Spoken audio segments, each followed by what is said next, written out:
Siguro pag marunong siyang lumipad, baka pakawala na rin natin. Ayan.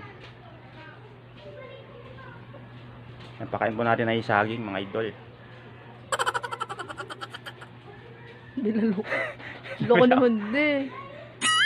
Bilawa na mga idol kasi busog na siya. Ha, busog na mga idol. Ayan. So yun mga idol, bilawa na. Busog na. Ayan.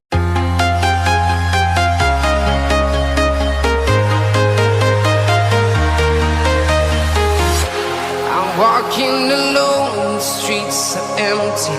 The only thing I can see is my own silhouette. I'm getting stronger, step by step. The clock is ticking, but there's no time for me. Yun, what's up mga kamuratal? Welcome back to my YouTube channel. Ayan, for today's video, tayo magpapakain ng ating alagang ibon mga idol. Ayan, so, may alaga na po tayong ibon. Yun! Kasi nung nakaraan mga idol, tayo napunta ng Tayabas. Nakakuha tayo ng inakay na ibon mga idol. Ako po ay nag-research. Ang pangalan ng ibon ay Philippine Bulbul. Yung mga idol, yung seryoso mga idol, yung talagang pangalan nun. Kung tawagin sa Bisaya ay Tagbaya. Ayan. Sa ibang lugar ay Tagmaya. Ayan. So yung mga idol, pero sa English ay Philippine Bulbul po yun mga idol. Philippine Bastos mga idol yan. So ngayon magpapakain tayo kasi medyo inakay pa mga idol nung ating nakuha. Nasa 1 week na siguro yun mga idol nung ating nakuha.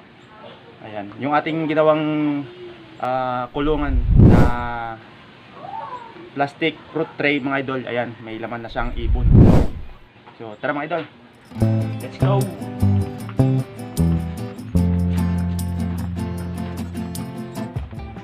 So yun mga idol, ito nga po yung ating nakuhang ibon. Ayan, inakay pa siya. Ayan, humihingi na naman ng pagkain, lagi po yung gutom. Ayan, kasi ayan siya pa, sisiw pa mga idol. Ayan, lagi nakangaw. Kita ba sa camera? Ayan. Ang tawag po niyan dito ay Philippine Bulbul. Ayan. Kung tawagin sa Bisaya ay Tagbaya. Ayan mga idol, Tagbaya. So ngayon tayo magpapakain mga idol. Mahilig po sa saging. Ayan. Ito yung ginagamit na pakain. Saging na senyorita. Amo.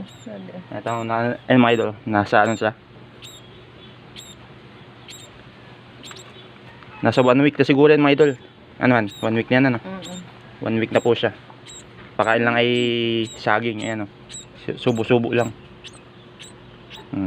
Di ba? Ayan, pakain mo tayo mga idol.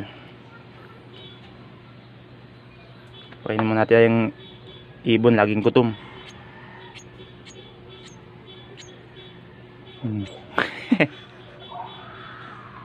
Lagay mo sa ano? Ito. Hindi, lilipad. So, try natin mga idol na kunin sa loob. Kung lilipad o hindi.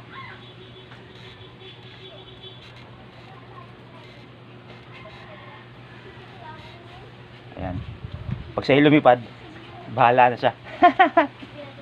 Ayan. Mga idol oh.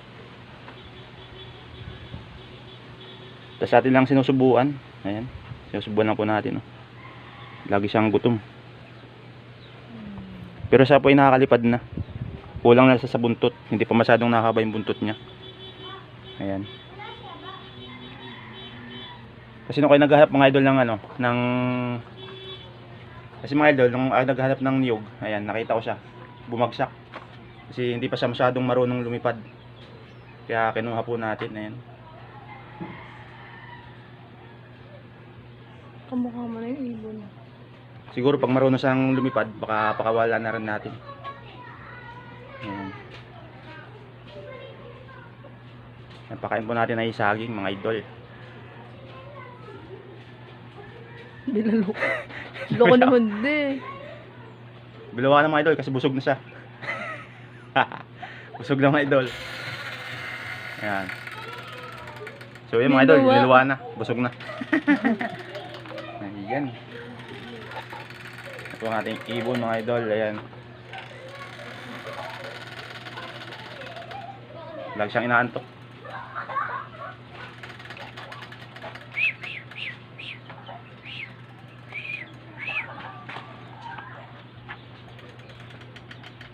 Balikan natin mga idol kasi inaantok na siya. Kasi pag busog ng mga idol, inaantok.